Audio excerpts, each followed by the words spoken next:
दोस्त सच्चा मिला, दोस्तों सच्चा खंदा मिला। अल्लाह ताला जिस इंसान पे कर्म करना चाहता हो, जिस पे पहले कर्म किया उसके करीब कर देता है, उसकी बदौलत उन पे भी कर्म होने लग जाता है। बयान करने वाला जितना हसीन होता है उसका मुशाहिदा भी उतना ही बुलंद होता है।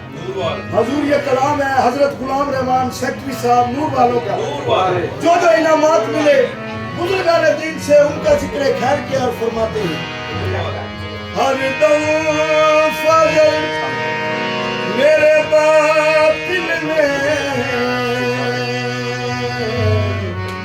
और दिल बरियार किया। हर दम फजल मेरे बातिन में और दिल पर यार किया।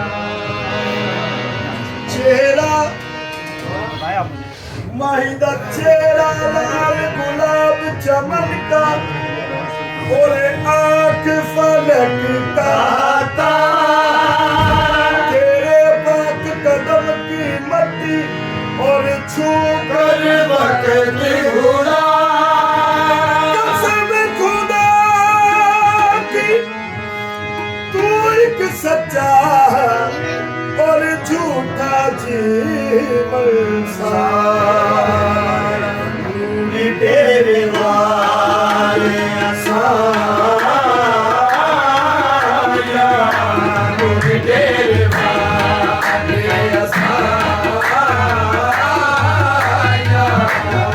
Yeah.